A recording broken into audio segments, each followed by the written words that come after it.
penangguhan tahanan saya diterima. Iya Pak. Betul. Sudah dijalankan sesuai sama prosedur. Saya cuma minta penangguhan tahanan saya diterima. Iya Pak. Karena saya udah punya buktinya. Jangan bikin saya bodoh. Jadi penasaran isi flash disknya apa ya? Sampai-sampai hakim sampai walk out keluar, ya kan? Sampai JPU-nya memaksakan Nikmir pakai rompi sampai sedemikian rupa. Hah? Emang isi flash disknya apa itu? Penasaran guys? Penasaran nggak? Oi orang pengadilan, kalian itu tugasnya mengadili, bukan berpihak sebelah. Oi Bapak Hakim, kalau nggak bisa kau kerja dengan yang becus, ya kan? Keluar kau dari jabatan kau. Dan kau si jaksa, ya jaksa, nggak usah kau arogan kali, nggak usah kau kasar kali. Itu yang bertugas di pengadilan semuanya itu, ya. Aku kasih tahu sama kalian ya. Itu terdakwa ingin menyerahkan bukti, kok kalian cabut semua? Nggak ada pikiran kalian ya, nggak ada pikiran kalian, memang nggak ada. Sini kalian, sini. Kalian manusia, betulan manusia kalian, atau cuman sekedar wujud manusia? Kayaknya sih memang hanya wujud manusia. Hati kalian iblis. Seharusnya kalian dengarkan, bukan kalian cabut pakai senyum-senyum segala. Hei jaksa, kau nunggak ya kredit kau ya? Atau nggak pernah kau megang duit banyak ya? Sampai silau langsung mata kau, langsung budak kuping kau, tuli. Semena-mena kali kalian ya, sepele kali kalian sama terdakwa. Kalian itu harus adil. Malu-maluin Indonesia aja kalian, ya, malu-maluin Indonesia, malu-maluin hukum, malu-maluin jabatan. Nggak cocok, kau nggak cocok kau jadi hakim, nggak cocok kau jadi jaksa. Cabut kau, cabut kau. Kau jaksa, bagus kau ke ladang, ya kan? Nanam padi kau, berfaedah. Kau juga hakim, bagus kau tanam jagung, berfaedah. Ini masuk akal nih kalau misal Reza Gladys bayar orang lagi buat memperlama proses persidangan. Kan kasus awal kan Reza Gladys bayar Nikita Mirzani buat tutup mulut. Sampai akhirnya seperti sekarang. Dan buktinya udah berbulan-bulan loh. Bahkan tadi aja udah ada bukti yang mau minta diputar, malah sidangnya ditunda. Kalau nggak ada cuannya, kenapa bisa begitu coba? Bukti mengenai flash disk yang ada di persidangan, kenapa nggak berani diputar? Bahkan kelihatan ketar-ketir sampai turun tangan memaksa Nikita Mirzani untuk memakai rompi tersebut. Itu kan bukan tugas kamu. Di saat NM mau memutarkan itu dalam laptop maupun handphone, kamu langsung jalan loh, memasangkan rompi tersebut sampai terlihat ada sedikit cekcok. Dan Pak Hakim, mohon maaf banget, terlihat ketika NM ingin flash disk itu diputar, kalian kabur. Dan di saat, kalau kalian bilang bahwasanya itu sidang udah ditutup, ketika sidang itu belum ditutup, pihak NM pun ingin flash disk itu diputar, kalian mengalihkan pembicaraan. Gimana itu? Apakah kita bisa percaya hukum?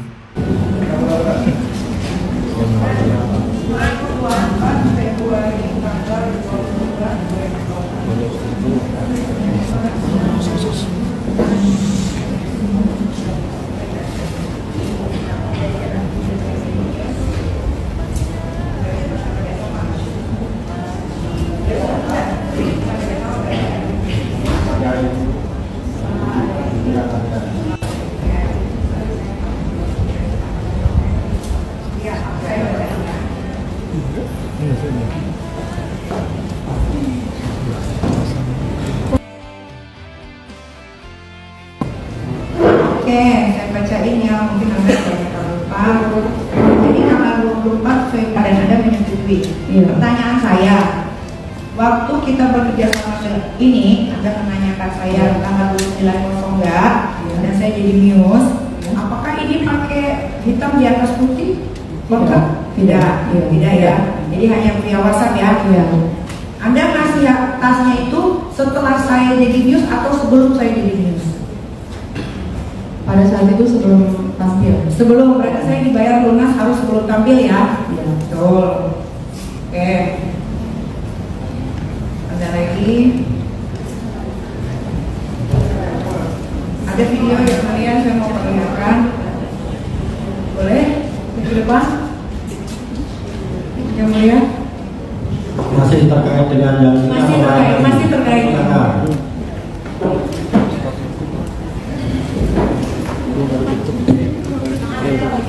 Mana dipakai nanti?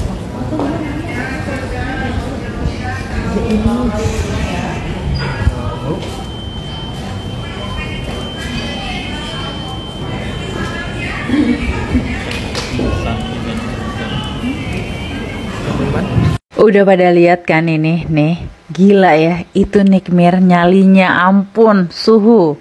Dan apa-apaan tuh JPU, yang bener aja. Dan soal OTD jadi anak SMA keren abis, sumpah siapa yang kepikiran, cepet selesai masalahnya ya.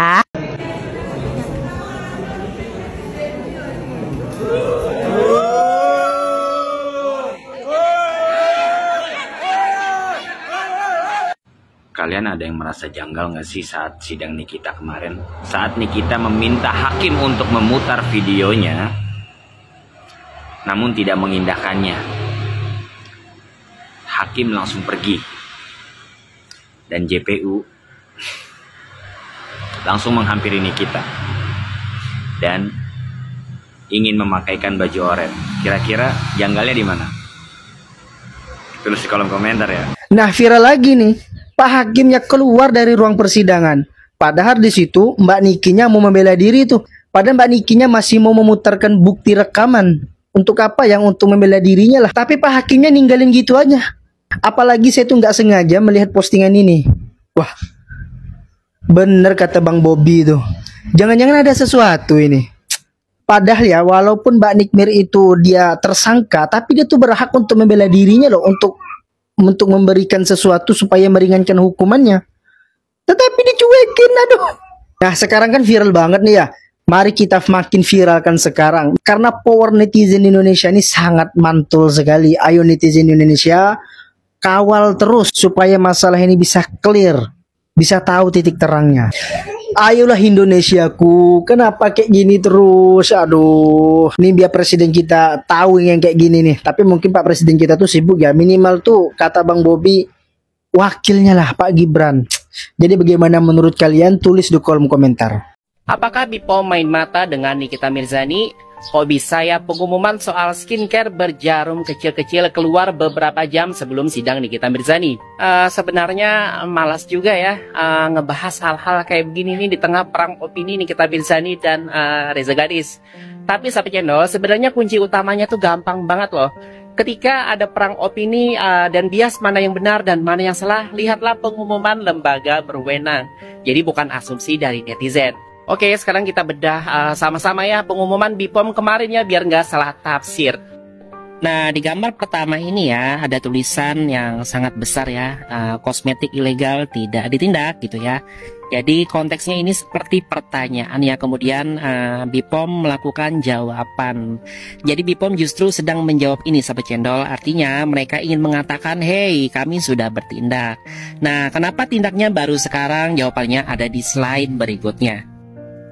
Nah, sahabat channel, ini dia jawabannya. Jadi di sini tertulis ya bahwa BPOM menyatakan mereka sudah awasi loh, dan bahkan sudah bertindak sejak 2 Februari 2024.